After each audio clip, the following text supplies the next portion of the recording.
Saludamos en nuestro Centro Internacional de Noticias a Nicolás Carrillo Santarelli. Él es jefe del área de Derecho Internacional de la Universidad de La Sabana. Buenas tardes, profesor Carrillo, muchas gracias por estar con nosotros. Muy buenas tardes, muchas gracias a ustedes. Bueno, quiero comenzar preguntándole si la decisión del presidente Juan Manuel Santos de no comparecer más ante la Corte Internacional de Justicia ¿es en derecho, es legal, no es legal? Él lo decía, que ellos no forman, Colombia no forma parte de ese tratado de la Convención del Mar. Sin embargo, hasta ahora sí estaban ahí. Ahora que el fallo es en contra de Colombia, deciden retirarse. ¿Puede hacerse? Bien, pues lo primero es que ¿se puede hacer? Sí, está la facultad. ¿Debería hacerse? No. ¿Y por qué motivo? Es decir, de hecho ya en el pasado esto ha sucedido. En el 1986, la Corte Internacional de Justicia, en un caso entre Estados Unidos y Nicaragua, precisamente, se enfrentó a esta situación. Estados Unidos dejó de comparecer cuando la Corte consideró admisible un caso presentado por Nicaragua. Pero ¿qué dijo la Corte en el 86? Dijo, miren, es cierto, la falta de presencia de un Estado como Estados Unidos en este caso dificulta la facultad de la Corte, por ejemplo, de investigar y demás. Pero la Corte tiene la obligación de decidir, de fallar en derecho porque tiene competencia y este es un mecanismo sobre el cual la Corte tenía jurisdicción. Por ello, la Corte ya en el pasado ha resuelto el fondo de casos. ¿Qué quiero decir yo con todo esto? Entiendo, si Colombia, digamos, se ausenta, no va a pasar nada en términos de que habrá una sanción, pero sí sería un ejercicio, a mi juicio, irresponsable. ¿Por qué? Porque por la debida diligencia que tiene el Estado, precisamente de defender sus derechos e intereses, si se ausenta, no va a tener precisamente la oportunidad de que se escuche su voz. Y realmente, ¿qué hay que decir en esto? Distintos internacionalistas, autores y demás están debatiendo este asunto. De hecho, muchos consideran, yo estoy de acuerdo, que la pretensión nicaragüense es exagerada. Algunos dicen que, digamos, es inequitativa y precisamente, si no tenemos nuestra voz ante el estrado judicial, pues posiblemente, digamos, no vayamos a poder presentar argumentos sólidos. Por lo cual, en resumen, ¿puede hacerlo Colombia? Sí. ¿Debería hacerlo? No, porque esto sería diligente. Es decir, yo lo que recomendaría, parafraseando, digamos, creo que al mismo presidente en un momento que dijo que solo quien se obstina demasiado no cambia de opinión, debería cambiar de opinión. Debería hacerse una defensa más sólida,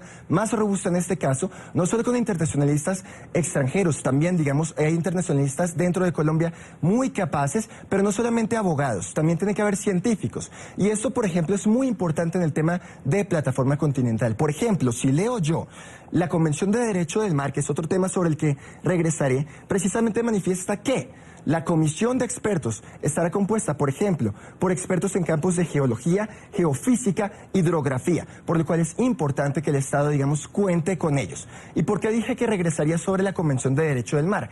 Como lo dijo, digamos, ahora en los cortos del presidente Juan Manuel Santos, digamos, argumento reiterado de Colombia es que al no ser parte en la Convención de Derecho del Mar, la Corte se extralimitaría si aplica sus disposiciones. Esto es cierto, pero es verdad que un Estado no está obligado por un tratado, una norma convencional en la que no ha consentido. Sin embargo, en el derecho internacional es muy frecuente que el mismo contenido normativo que regula un tratado se encuentre simultáneamente regulado por la costumbre internacional, que es una fuente tan fuente como los tratados, independiente. Y precisamente aquí el punto es que la Corte, y según los argumentos nicaragüenses, podría aplicar la costumbre.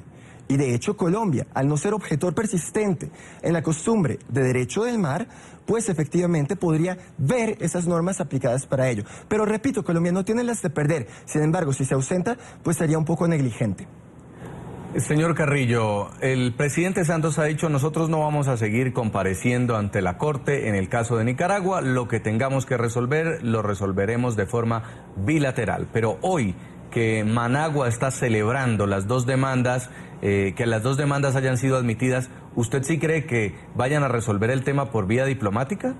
Bien, pues al respecto puedo decir dos cosas. La primera, es posible, de hecho ha sucedido, que en derecho internacional, mientras se surte un mecanismo de solución de diferencias como, digamos, la resolución judicial, simultáneamente se trate de resolver la controversia por otro mecanismo como la negociación, en este caso bilateral. Se podría, sí, mientras está pendiente el caso, que intenten negociar. Ahora, lo que no se puede ignorar es que para que la negociación resuelva una diferencia, tiene que ser acordada. Así como Colombia dice que no se le puede aplicar un tratado en el que no ha consentido, precisamente si no llega a haber una coincidencia de voluntades nicaragüense y colombiana, pues no se resolvería por negociación. ¿Cuál es el riesgo?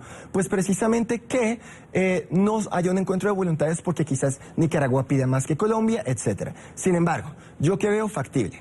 En cuanto a la primera demanda, aquella sobre, digamos, titulada presuntas violaciones por parte de Colombia, yo aquí creo que es mucho más razonable y posible llegar a una negociación, porque en últimas, lo que se está diciendo, la misma Corte dijo que la sentencia de 2012 será un elemento relevante para el examen. En realidad, el argumento de Colombia, aunque hubo un salvamento de voto interesante en la Corte Constitucional, decía que, digamos, frente a la modificación de fronteras, evidentemente hay dificultades constitucionales para implementar el fallo. Pero Colombia siempre ha dicho, y de hecho lo dijo en este caso, en las excepciones preliminares, que reconoce la obligatoriedad del fallo. Pues bien, en realidad la Corte en 2012 no modificó las fronteras, aclaró cuáles eran porque dijo que el meridiano 82 no era el que determinaba cuál era la frontera marítima, por lo cual es relativamente sencillo que Colombia implemente el fallo. Una vez lo cumpla, se le puede decir a Nicaragua esto, y de hecho sería interesante el argumento colombiano de que no persiste el objeto del proceso y sería más fácil llegar a un acuerdo con Nicaragua, especialmente si hay alguna, por ejemplo, medida de reparación. La reparación no es solo económica en derecho internacional, también puede ser, por ejemplo, el reconocimiento de que se ha cometido un hecho ilícito, las disculpas, en fin. Pero sí, el segundo caso ya es distinto y ahí yo personalmente, aunque puedo equivocarme, no recomendaría negociar. ¿Por qué? Porque el segundo caso es sobre si Nicaragua tiene una plataforma continental que se extiende más allá de las 200 millas marinas. Una muy breve explicación para entender. Según el derecho del mar, los estados tienen hasta las 12 millas náuticas, mar territorial, y hasta las 200 millas náuticas pueden tener una zona económica exclusiva que les otorga jurisdicción para explotar los recursos que haya en el agua, peces y demás. La plataforma continental, el subsuelo, precisamente permite explotar recursos en este subsuelo como petróleo, por ejemplo. ¿Qué sucede? Colombia tiene, sin ninguna duda, y esto no está en riesgo, zona económica exclusiva hasta las 200 millas náuticas. sí. Ahora bien, Nicaragua dice que tendría una plataforma continental que se extiende tras las 200 millas náuticas nicaragüenses y que precisamente ese es el temor que comparto, digamos, colombiano, que podría adentrarse, por ejemplo, entonces habría una coincidencia entre el mar, zona económica exclusiva y la plataforma. Señor Carrillo, quería preguntarle, saliéndose, o por lo menos diciendo que no va a volver a comparecer ante la Corte Internacional de Justicia, Colombia toma esta decisión y sería una forma de blindarse ante posibles fallos de la Corte Internacional de Justicia futuros y que de esta manera Colombia no tendría que acatar.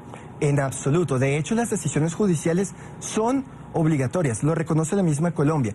Y precisamente como recordaba hace un par de minutos, en el 86 ya la Corte dijo, si un Estado parte se ausenta de una controversia, yo podré tomar como Corte una decisión vinculante. Por lo cual, no se blindaría en absoluto, al contrario, perdería Colombia la oportunidad de presentar su voz. Y de hecho, esta pérdida es muy triste porque a pesar de todo, de que la Corte se declaró competente, hay cosas muy interesantes en el día de hoy. Por ejemplo, en la primera sentencia, Nicaragua pretendía, entre otras cosas, que se declarase que competente la Corte para decir que Colombia ha incurrido en una amenaza del uso de la Fuerza Armada en contra, por ejemplo, de digamos, pesqueros nicaragüenses, embarcaciones nicaragüenses. Y la Corte rechazó precisamente este argumento, acogió la excepción preliminar colombiana diciendo que no hay ninguna evidencia suficientemente robusta para demostrar que Colombia ha incurrido en esta amenaza del uso de la fuerza. Habría sido una pérdida simbólica muy grande, digamos que Colombia quedase expuesto como un posible agresor, alguien que está amenazando con usar la fuerza, que de hecho la prohibición de esta fuerza es una de las normas más fundamentales en el derecho internacional, por lo cual su voz en algo sirvió. Es decir, y de hecho no hay que pensar, por ejemplo, que porque se haya perdido eso se perdió el caso. Se perdió una etapa procesal. Incluso recientemente, en casos de fondo, Costa Rica le ha ganado casos a Nicaragua. Y de hecho muchos rumoran que Nicaragua recurre de forma sistemática a la Corte, pero no siempre ha ganado los casos. Costa Rica le ha ganado de forma casi abrumadora recientemente, y precisamente muchos autores, y yo comparto esto, creen que la pretensión nicaragüense es exagerada. Mejor defenderse que no hacerlo. Pero, y señor Carrillo, ¿no debió el presidente Santos decir que no iba a acudir más a la Corte antes de dejarle la oportunidad de decir que sí era competente en las demandas? No habría incidido en absoluto porque precisamente la Corte, de conocer la demanda, incluso si no hubiese comparecencia colombiana, habría tomado la decisión procedimental sobre excepciones preliminares del día de hoy. Y como lo decía, quizás si Colombia se hubiese ausentado, la Corte no habría dicho que no hay evidencia de que Colombia no amenazó con el uso de la fuerza. Así que no habría tenido ningún impacto. Pues Nicolás Carrillo Santarelli, jefe del área de Derecho Internacional de la Universidad de La Sabana, muchas gracias por haber estado con nosotros. A ustedes, muchas gracias.